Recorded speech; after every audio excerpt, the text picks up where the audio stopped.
Welcome to the Art of Conscious Living. Today my guest is Andrew Petro. He's the author of Remembering the Light. It's about his experience of when he was 18 years old of having a near-death experience. And we are going to speak about his life during that time and his life after that time and the present moment. Andrew, thank you. Thank you for taking the time. I know you have a lecture this evening. Yes. You'll be speaking this evening here in Marin County. Yes, that's right. Thank you for taking your time. Oh, thank you. You're welcome. So if I explained the process that I went through, it was a few days before our graduation, and our class had decided to have a picnic. So this was in Michigan. We went to a lake outside of Detroit for our class picnic. While we were there at the lake, it was a beautiful summer day. Sun was out, the water was perfect, and there was a floating platform about 50 to 100 yards out. And a lot of my friends swam out there early, and they were waving to me to come and meet with them and have fun on the platform. So it was very cold water. I jumped in and started swimming to the lake. About halfway there, I started feeling cramps. And I was cramps in the lower part of my abdominal area, and my legs were cramping up. And all of a sudden, I couldn't kick anymore. And I started to sink. So now I'm sinking, and I'm flapping around, and all of a sudden water is coming in my mouth, down my nose, starting to fill my lungs. I'm trying to scream out, but I can't make any sound because I'm bobbing up and down in the water. And then finally I get one chance to look up, and I scan, and I can see the floating dock, and they're waving at me. They think we're playing a drowning game. Well, it's not a game for me. I'm really drowning. And that's the last time I saw anything. Then I started to fall deeper and deeper into the lake, and all of a sudden I felt some slimy things at my feet, and those were the weeds at the bottom of the lake. By this time it was so dark I couldn't see, and I sank into the bottom of the lake, filled with muck and mud, and I was in a sitting position when I hit bottom. So I used my hands to try to push myself up, and they got stuck. Now I'm there, stuck in the bottom of the lake, freezing cold water, because it's Michigan and it's June, just the beginning of the season, and I'm shaking from the frigid water so bad that I can't control anything, and all of a sudden I hear a voice in my head, and the voice says, "Andy, stop for just a minute. You need to rest." And I said back to the voice, I'm almost talking to myself now, "No, I can't rest. I need one more breath of air, just one breath of air. That's all I really want." And the voice says, "If you just stop for a minute, you can then continue on with the struggle." And so I said, "Okay, all right, I'll stop." And the minute I said, "Okay, I'll stop," I popped out of my body and I went into a tunnel. As I entered the tunnel, I turned around to look back, and I could see my body stuck in the mud at the bottom of the lake. And I wondered, how could that be? Because I'm not there. I'm here in this tunnel.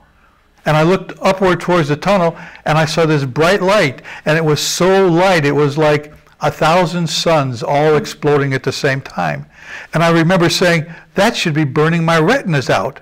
But it was so bright, I didn't even blink. I could just look at it, and it drew me in like a gentle magnet, pulling me down the tunnel.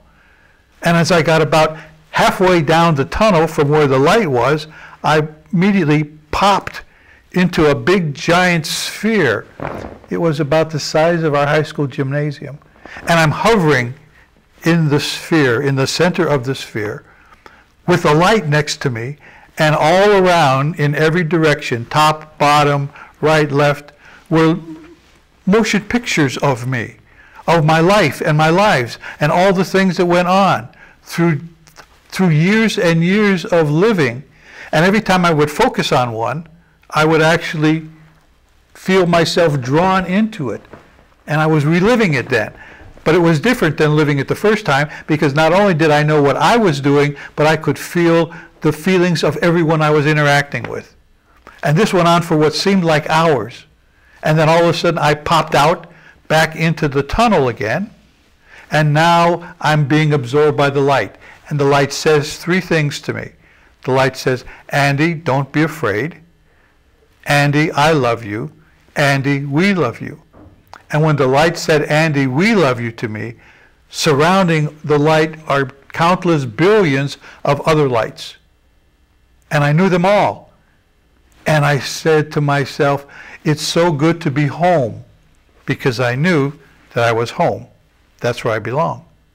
Well, I'd like to speak to you about your feelings, your emotions. Did you have any type of emotional attachment to what was happening, or any kind of fear, or any kind of hesitation, or any kind of emotions whatsoever as you were going through this tunnel, and as you were, as they say, watching your life flash before you on all these screens? It was interesting. It's an interesting question, because there was absolutely no fear or apprehension. From the moment I popped out of my body, going down the tunnel, into the sphere and then into the light again, there was a feeling of overwhelming, unconditional love. I felt so loved by everything and everyone that I've struggled for over 50 years now trying to find the right words in the English language to explain the level and depth of love that I was consumed with. And there are none. Okay? Well, let's try to define it. Sure. I've had experiences several times in my life where they call it nirvana or bliss state. And it happens spontaneously. Once it happened when I was in Greece, and once I was in Germany.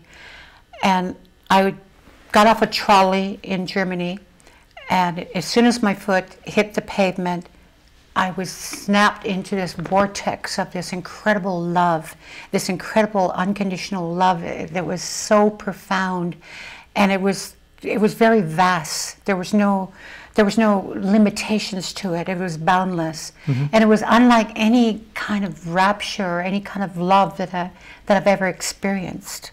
It was so without any type of feeling to it, or any kind of defining that it was this or that. It was cold or it was hot, or it was feeling good or it was feeling lukewarm. It was just so, it was beyond all of that. So it was like golden rays of energy that were pulsating through my whole being, and I was merged with it, and it was merged with me at the same time. So I've heard this being described, and I'm getting a sense that this experience is very similar to what you experienced, that there is no human words to describe it. That's right. I can just come up with analogies. So listening to what you just said is very close to what I felt, because it really is an overwhelming feeling. And it's a feeling of being loved to the extent that there is no comparison. It's not like, oh, it was really a great feeling of love or a lesser feeling of love. There are no adjectives to describe the unconditional love that I felt, because it was all encompassing. My vibrations, my body vibrations, my soul vibrations, the Andy vibrations blended in with the unconditional love and the light, and we became one. So it was so obvious to me that I had gone back home where I came from, and I came from unconditional love. And now I can remember what it was like when I was in three-dimensional space here on Earth, not having unconditional love, but having love of various types. Comparing that to the love that I felt in the light would be like if I held up a match and I lit a match, and then right next to me was the sun, and I say, this is the best love I ever had on Earth compared to the whole sun. Well, there is no comparison. They're both heat. One is a little match, and one is the sun of the universe. Could one say that you were merging back to this place of an organic sense of unconditional love? Yeah. You were returning back to what was innately there within you, but when you were, before you had the death experience, the near-death experience, you were not connected to it. You were not aware of it. Correct. I was searching for it. Oh. I spent a lot of time in my teens. I was a very religious person, and I was looking for a specific religion to give me the answers that I was searching for as a young child even. I was always searching for oneness. I didn't believe in separation. I didn't believe in... I grew up during World War II, when there was a lot of anger and hatred around the world for all kinds of things. And I was 4 or 5 years old trying to talk to my parents, and I'd say, I don't feel this anger and hatred for these other people because we're all one. And they didn't understand what I was talking about and thought I was crazy. So they told me to quit talking that way, that wasn't right. Was this before? You were speaking that way before? Yes, this was at 4 or 5 years old. Oh, okay. This is before I even went to school as a young child, because I would have visions of the light, of living in a world where everyone loved and accepted each other. We weren't all the same. I'm not saying that everybody's the same. Even in the light, all the pieces of the light aren't the same. We're all different individuals, but we come together as one. Mm. And when you put us all together, put all the lights in the universe together, we're all one as one light. So I find it difficult in talking to people because I have to speak in contradictions. How can you be individual but still be all one? How can you and I be the same but different? Right. Well, you can when you're in the light. Right here you can't, because you're sitting there, I'm sitting here. We're two different people. We can talk about being one, but we're not really one here. But if we were both to let go right now at this moment and went into the light, we could be Victoria and Andy, but then combine to be one. Well, the question that begs to be answered, to ask, is how does one bring more light into their life? How does one live that? How does one stop that sense of separation from oneself and to others? Okay. For me, since I have had the privilege of remembering being in the light and remembering what it was like there as compared to when I was told to come back, because I didn't want to come back. When the light said to me, Andy, you have to go back, I said, I don't think so. I don't want to go back. I don't want to go back in that body. I don't want to go back to that earth. I don't want to go back to all that. I'm home and I want to stay here. And then the light said to me the second time, Andy, you're going back.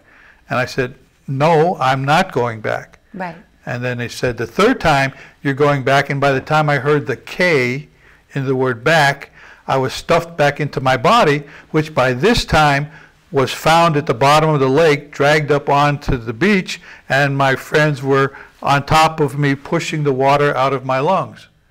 And now I'm coughing the water out of my lungs.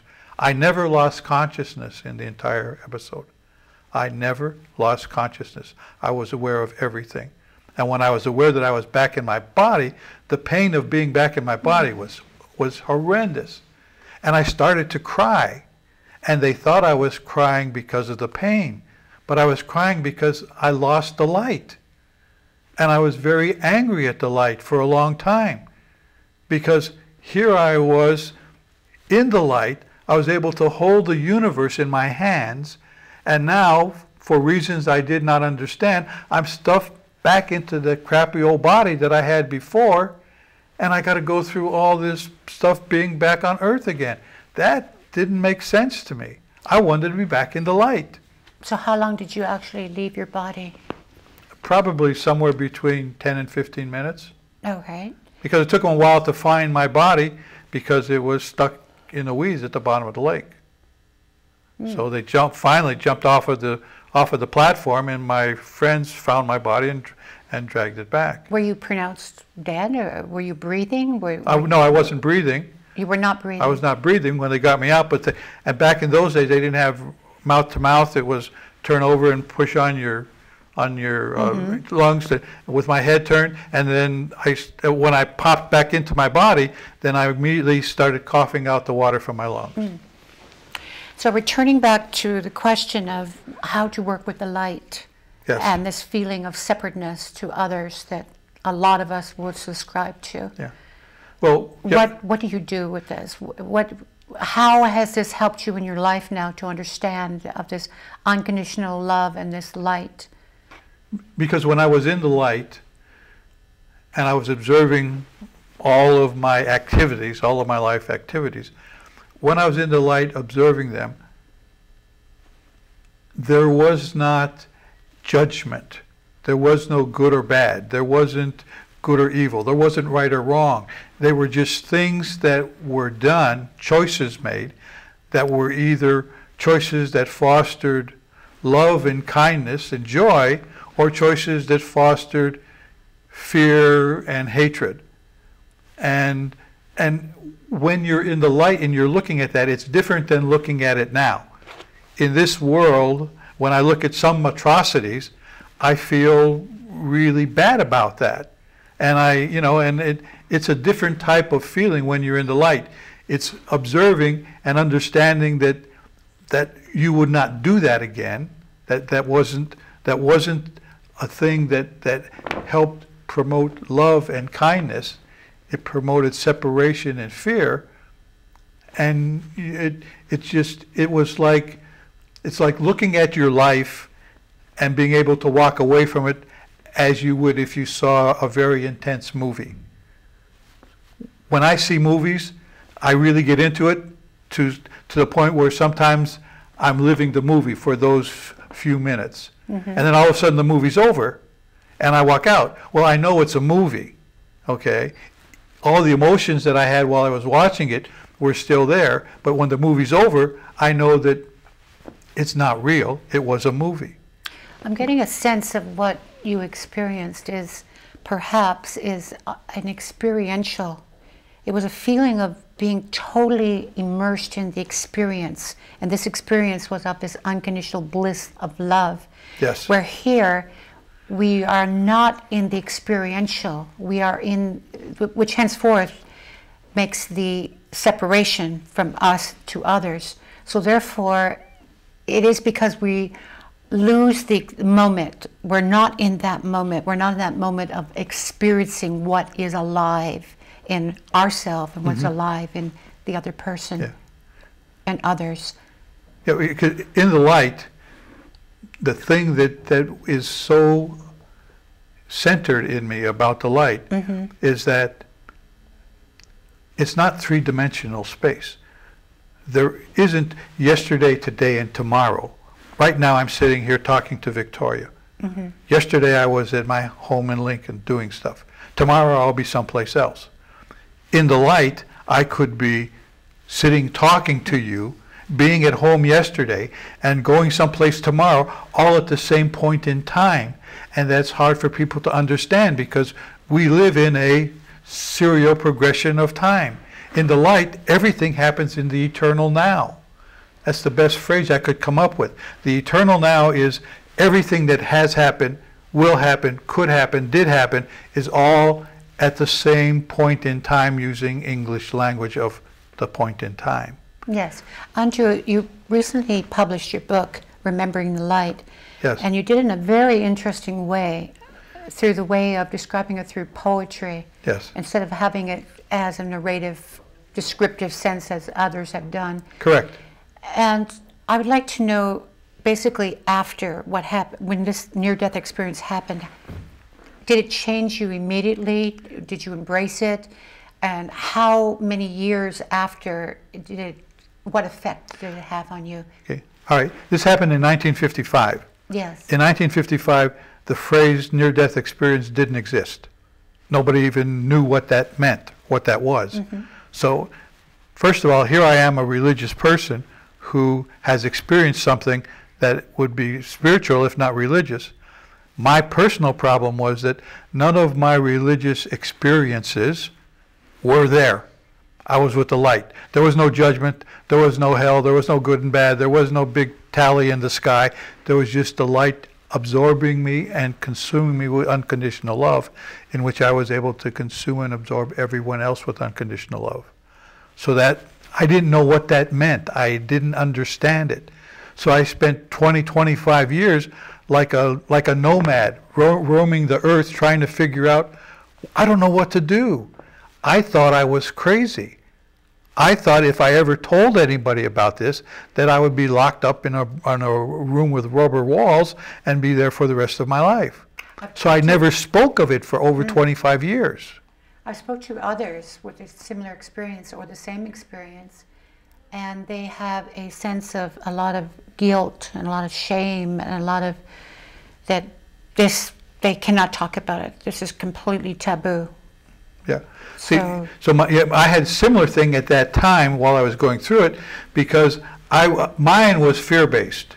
I thought if I tell anybody about this and they find out, somebody's going to get a hold of me and say, you're crazy, you can't have, that doesn't make sense, it's against everything that you ever experienced before you had that near-death experience, okay?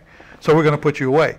So in order to do that, I said, well, I'm searching.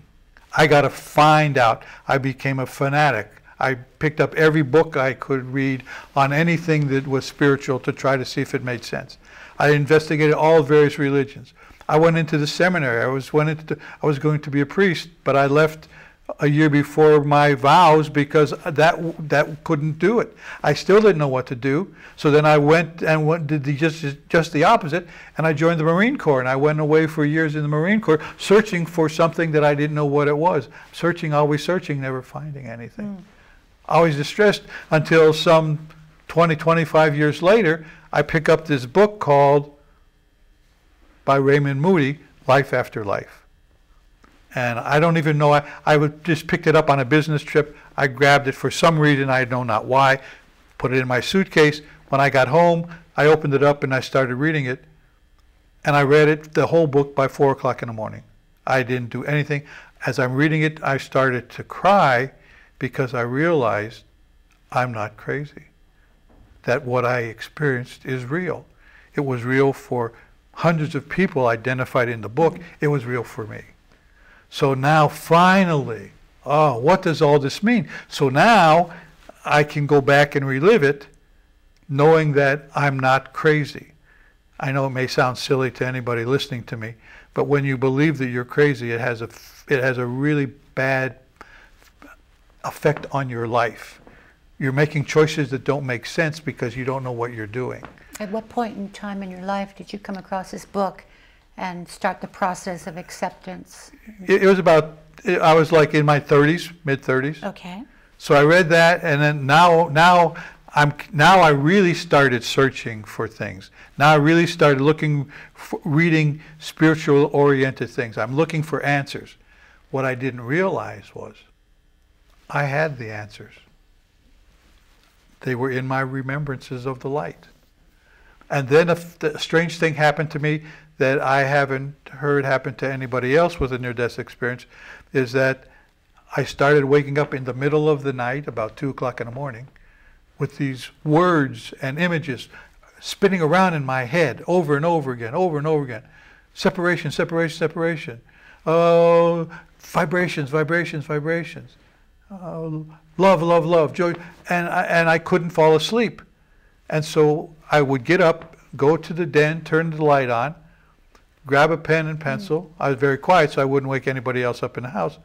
And for an hour, I would write down a poem. And after an hour, I'd finish it, go back to bed, wake up a few hours later, pick it up and say, that's not bad. I wonder who did that. Because I didn't really remember writing it. I knew that I wrote it, but if you were to ask me right now, Andy, write a poem, I couldn't do Roses Are Red, Violets Are Blue. I'm not a writer. So I finally realized that I wasn't writing the poem. The poems were an attempt from the light to allow me to find another way to explain what I felt in the light, to describe unconditional love through poetry, so that others could have some glimpse into the light that I had. Well, this is a perfect moment for you to read one of your favorite poems from your book, Remembering the Light. Okay. Yes, I just happen to have it here. Yes, you do. Remembering the Light. Okay, the poem is, let me see, okay. It comes from chapter 2, which is called Remembering Eternity. So let me just briefly read the introduction to it. Yes. It's called prosody because every one of my poems has prose introduction to it, so that you just don't jump into the poetry. You have some idea of what it's about. So this says, remembering eternity. In the light, everything was strange, but at the same time, it was recognizable. I began to remember the exact details of everything as it burst into my awareness.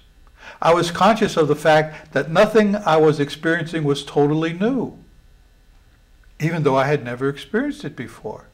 All the experiences brought back familiar memories. It was like a homecoming after being gone a very long time. So the poem that I wrote is called Being in the Light, a Love Experience. And it goes like this. Being in the light is experiencing love without end, engulfed in warmth and kindness, cherished by an everlasting friend. Being in the light is releasing all sadness and pain. Instantly, it's no longer important. Peace is the overriding gain. Being in the light is passing from life through death.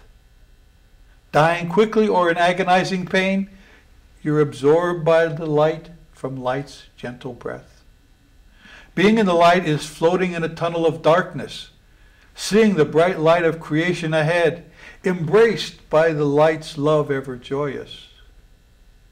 Being in the light is seeing life as simple choices, judged as neither good nor bad, acknowledged by heavenly voices.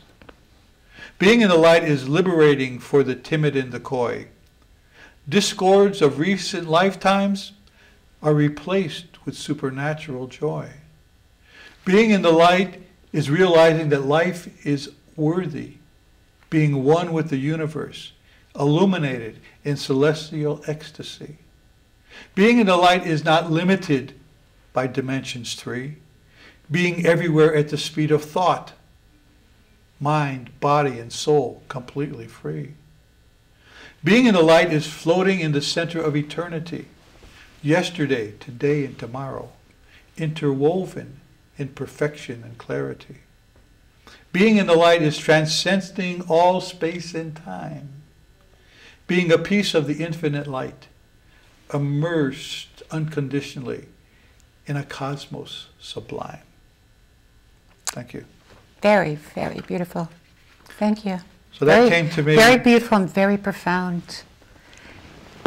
I really, when I read that for the first time after I wrote it, it took me back into the light. As I was reading it right now, just a couple of seconds ago, as I'm reading it, I'm back in the light. I have the sensation and the feeling of being in the light. It's awesome. I've read this book since it's been published maybe 1,000 times. Every time I read it, it's as if I'm reading it for the first time. It becomes the experience in the I moment. never tire of it. It is always new and always fresh. As you were reading the poem, I had a sense that there was a definite moving forward all the time. There was a movement of never stagnation, never going back, never going side, never standing still. It seemed to be that the poem was speaking about life always in perpetual movement and motion from that experience that we're talking about. Yes. And as soon as it ceases up, then that's where the separation happens, the negativity happens. Life is a complete movement all the time, a flow. There's no moment in time that it absolutely stands still and it ceases to be in that way of hesitation. There's what you said. There's something that I remember very, very vividly about the light, and that is vibrations. Vibrations, vibrations, vibrations. I have a short poem in here on vibrations. Could I read it? Because it flows right in what you said. That life never stops, never slows down. It's always moving. So let me see if I can get this for you. Okay, here it is, Vibrations. It's a short poem, but it says a lot. Vibrations abide in the heart and soul of all. Energy lives in everything, both large and small. Vibrating strings create existence from none, awakened and alive until their frequency is gone. Harmony fuses all experiences into lifetimes, atoms to galaxies, the simple to the sublime. Lower frequency create linear time and mass. Higher frequencies release the now from the future and the past. Frequencies of separation, fear, and hatred are low, stagnating in still, lifeless, dark pools of ego. The higher the oscillations, the brighter the light, loving, caring, and oneness, illuminating sights. Unconditional love vibrates throughout your soul. Its frequency heals, making shattered lives whole. Unconditional acceptance resonates equally as high, releasing the shackles of fear to soar through the sky. Holographic universes pulsate in parallel realms. Comprehension through earthly minds overwhelms. Infinite pieces of light shine like billions of suns, vibrating as individuals, yet fusing into one. That's my vibration. And every day I'm very cognizant of vibrations. The first time that I talked to you on the phone, I could feel your vibrations. The first time I saw you, I could feel the connection. All day long as I meet people and go through my life, I'm constantly aware of the vibrations that come off, and the higher the vibration, the more towards love and joy. The lower the vibrations, the more towards ego and separation. Absolutely. So I always try to keep myself vibrating high, because I can choose joy. I can choose to be happy. I can choose whatever state I want, regardless of the circumstances. Because it became obvious to me there's a distinction in my life between joy and happiness. Happiness, to me, comes from the outside. If I win the lotto, man, I'm a happy guy, okay? You couldn't be happier than winning the lotto, so I got $100 million. I'm happy. Am I joyful? Not necessarily, but I'm happy. But joyfulness means, joyfulness is a choice to love, a choice to go from the outside to the outside from the inside, and that choice is joyfulness. And I choose to be joyful because I have control over joyful. I can't control happiness. I accept it if I have it. If I don't, I don't. But I'm always joyful because I'm the one who chooses to be joy. And I use my daily experiences to be joyful. And I find that something as simple as being pleasant to a waitress at a restaurant who's got a hard life to live, doing her thing, and I go out of my way to make that person feel good about her position and her serving. I feel really good at the end of a meal because I've tried to make that person who I've come in contact with probably once and never again feel good about herself and feel good about the process of what she's doing. That brings me joy. Because in the process of energy and unconditional love, you're contributing. You're not extracting or detracting or subtracting from the experience. You're contributing to it. I'd like to speak about energy. As you were reading the poem, I've had several experiences of this bliss energy, and I felt a vortex of energy, and I'm very, very sensitive. I was born with a way to be able to be very, very akin to knowing and feeling energy all my life. So this vortex of energy, I'm always aware of it around me. So when you're describing this vibration, I actually can see it. So one rhythm is going one way at a certain speed, the next is going another way, and it goes completely high above me and very much below me and all around me. And I see that with everybody has that. It's a vortex of energy. And when you are tapped and not into that energy and you're disconnected from it, it's basically vibrates and it basically brings you to this low vibrational energy. Yes. So when you are aware of it and allowing it and connect it to your higher self, then everything is completely in balance. Mm-hmm. And it's as easy as that. Yeah. There's an alignment of effortlessness to it. You know, I woke up one night with this thought running through me of saying, who am I? Who am I? Who am I? And I got up and I wrote a poem about who I am.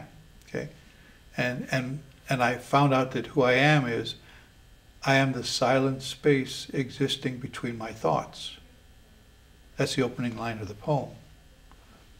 And I thought about that for a long time.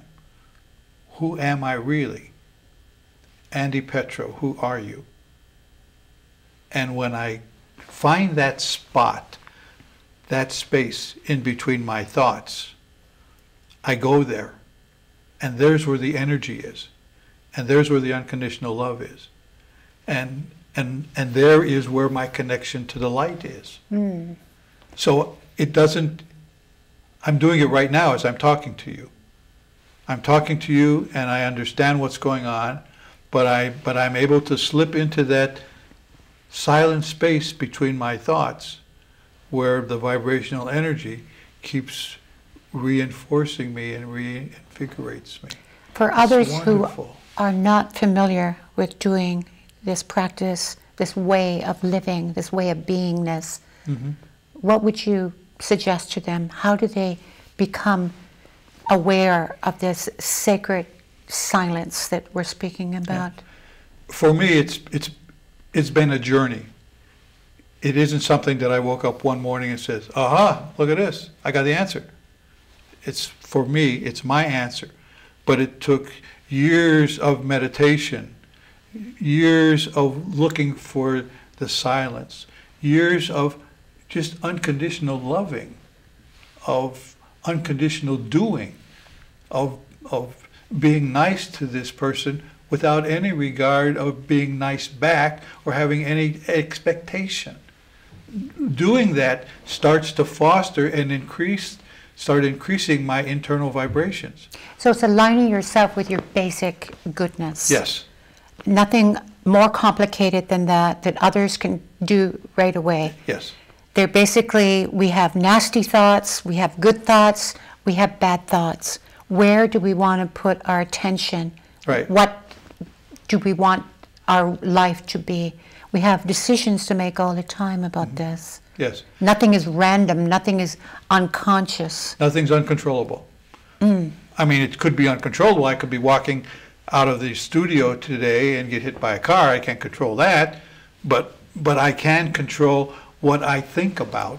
I can control the fact that I choose to be aware of what I'm doing, aware of my thoughts. And when I find myself starting to think about things that lend themselves towards fear and separation, I just choose not to do that. It's not good or bad, it's just a choice that doesn't do anything for me. So you're training the mind, basically. Yes. And over the period of time, the more you keep training your mind, the more that you will become like that. Yeah, I've been doing this consciously, focusing on awareness, being aware of what am I thinking, what am I doing.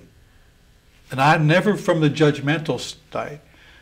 When I was very religious and everything was black or white and judgmental, that didn't do anything for me.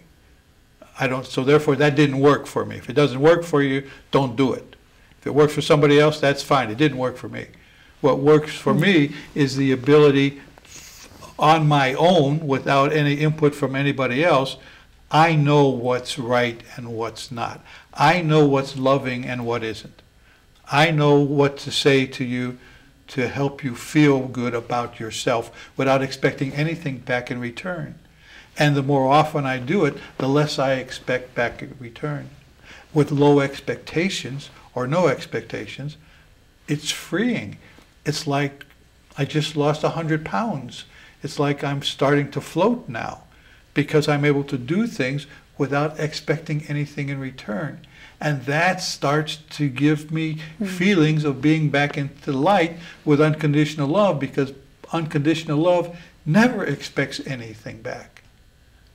Absolutely. Unconditional love is a one-way street, because I found out that unconditional love comes from a magic bucket that's filled with love that never empties. Yeah, I'm giving too much love. Is it? No. Look, I look at it, it's full again. Take out some more love. No, it's full again. It's a little game I used to play with myself when I was young, because I thought I knew that I would never run out of love, because love comes from a magic bucket that never empties. Therefore, I can never love. There's no such thing as loving too much. Right. Well, let's define this magic bucket. It is about the more unconditional love you're giving, the more that you're receiving back in the most effortless way. Yes. They say that it's the giver. It's not the receiver. I mean, it's in the art of giving the love that you get. You give yourself so much. And that freedom that you're talking about, that is where the answers are. That's where all the release of all the negativity and all the grasping and all of the lower vibrational energies lie once you do that. I did another exercise too a number of years ago. I found this really very freeing. I found that from time to time I would think about someone in my past who at the time I judged as that person did me wrong, someone who hurt me, someone who cost me a lot of money, someone who in my evaluation wasn't a very nice person and wasn't, I thought he was a friend, but that friend turned his back on me, and I suffered from it. So one morning I got up thinking about this one person, and all of a sudden something hit. I said, stop. There was a voice inside me that said, Andy, why are you thinking about all the negative things that person did and how angry you are? Why don't you just let go? Why don't you just release it? Why don't you just unconditionally love him?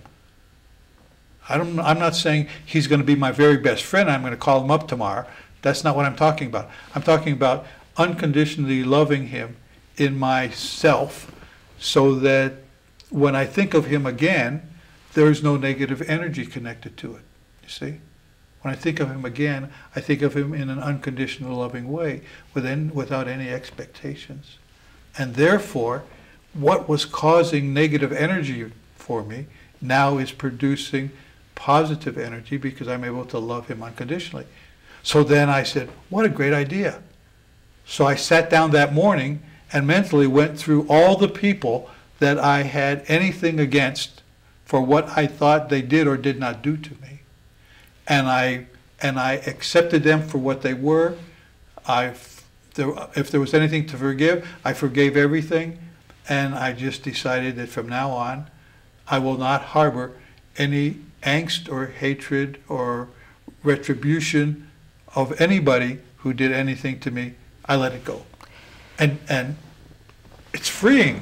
Absolutely. It is truly, truly freeing. I have an understanding of that from a perspective that there is a difference between the person and the actual experience. So I like to see and really look at that and really own that and really feel that from that way. It's the action, the experience of what they did is one thing, but the actual person is another story.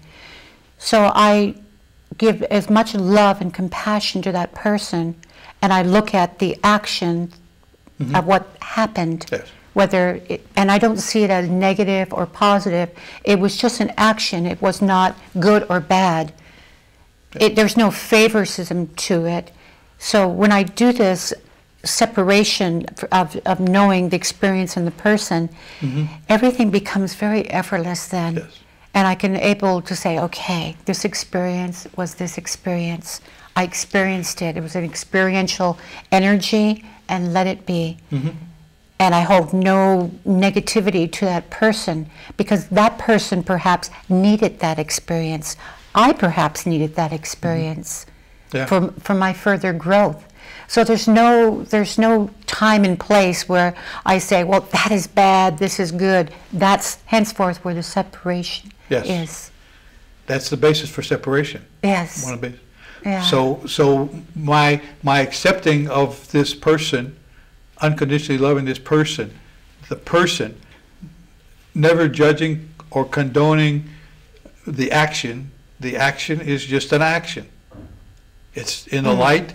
They are neither good nor bad. They are just actions that cause either, the result of which is a love and growing and positive vibrations, or a fear negative vibration.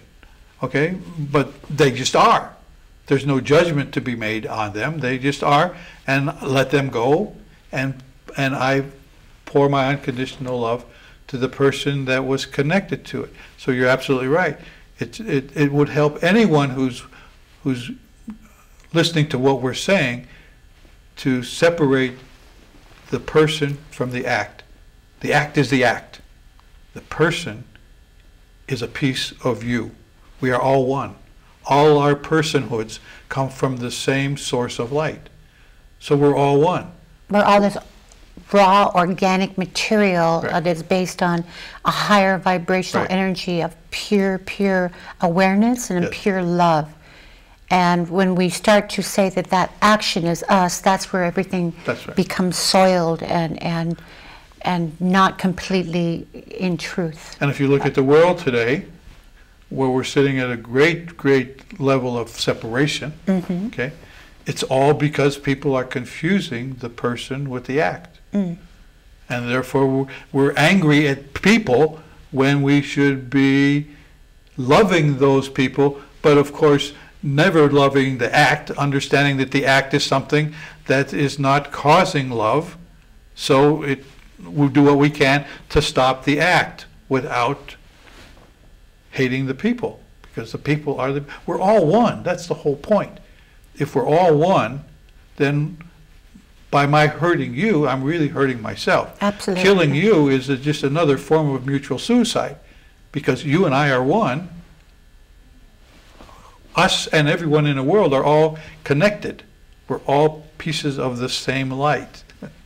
So why do we spend all this time killing each other and not enjoying each other? Is just the phenomenon of where we are. But I think it's changing. If we were talking, first of all, I don't know that we could have had this conversation 50 years ago, because the mindset 50 years ago was much different than the mindset is today. So I enjoy the whole process of living my life so that I can let go of those things that don't serve any purpose for me. They don't help me. They don't bring me closer to unconditional love. Just let them go and focus my attention on things that will give me higher vibrations. And I like it. Was there a point in time, Andrew, that you were not this person of the higher vibrational energy, that you were more inundated with being lost inside yourself, and you were what I was basically going around today in a common way of acting and being? Oh yeah. And if can you please describe that experience? Yeah, that was where the difference between today and that period of time. That period, if I went back 25 years or so, because it's been about a 25-year process for me to get where I am today. Okay. Okay. But if I go back to 25, 30 years ago, I would take everything very personal. Me personal. When somebody did something to me, I was assuming they were doing something very personal to me. I would get very angry and very upset, and would just spend so much time and energy rethinking the event, the negative event over and over and over again. I was like almost driving myself crazy. And then you had to defend yourself, and yes, and then I would react, and I would react in the negative way, and that person then would take that and come back. It was mutual destruction, because what started out as a friendship ended up being we would never talk to each other anymore, because we were focusing on the differences. We were making the separation gap wider and wider by tagging the person to the event rather than making that separation. Because what you said just some few minutes ago, that's key to being able to live a joyful life, to understand the difference between the actions and the person. Love the person, work with the action. And taking it personal is not going to allow that to happen. That's right. And never allow that to happen. And the other thing too that I spent a lot of energy on, I was always living for the future. I remember, as soon as I finish and I get my undergraduate degree, then I'm going to be happy. Well, I got it. I looked around. I wasn't that happy. No, I have to get my master's degree. So when no. If I get that promotion, so then I'm vice president. Yep, I got that. I look around. I'm still not happy. Well, maybe I need to be. You see, I've spent years on that treadmill, like a little hamster, running his little heart out, always looking for the true happiness when the next thing occurs. And then I wake up one morning and say, well, that's dumb. That's pretty silly. Happiness is in the present moment. Why don't you enjoy what you're doing right now? This very moment. Even if you don't like it, even if it's not the circumstances that you ideally would want, you could still enjoy that moment. Let's even leave the word enjoy alone. Let's say that you can just experience it and own it. Yes. So there's no favoriting it or liking it or not liking it. It's just being with it and owning it and feeling it. Yeah, and that's when I realized that excuse me, the present moment is now. What I call the moment of now. So I live the moment of now, and the next moment of now, and the next moment of now. And it's really revamped my life. It has given me a peace, and causes me to smile a lot. I smile a lot all day long, all the time, because I understand what life is about for me. And I understand its choices. And I understand that I can make my choices. And regardless of the outcome is irrelevant. Whatever the outcome is the outcome. But what about the journey? I'm enjoying the journey. I love being me. I even love being old. When I was young, I thought being old was really bad, because all the old people that I knew when I was younger weren't very nice, and it wasn't very nice to be around. Andrew, we have a very few final moments. Sure. I'd like to know what is very important that you'd like to share with others, if you were to give them advice. And obviously you've spoke to many, many people throughout your tours and your lectures you do, and a lot of questions come up. What constant questions always come up, and what would you like to share with others? And it's been an absolute pleasure and absolute delight to meet you and speak with you. Thank you. Thank you. I guess if I had just a minute or two to say what I thought was really the essence of me, because that's all I can speak of, what works for me. That is, I spend energy unconditionally loving without expectation. That brings a smile to my face. I spend time and energy trying to help people in any way I can without any expectations. And I enjoy being alive. And I know that we are all going to be together again in the light, because there's no place else to go. That's the only place we can go. Resistance is futile. That's right. Lovely. Well, thank you thank you very much. It was absolutely a delight to meet you. I enjoyed it immensely. Thank you. Thank you. And from the art of conscious living, do take care of yourselves and take care of others. Thank you.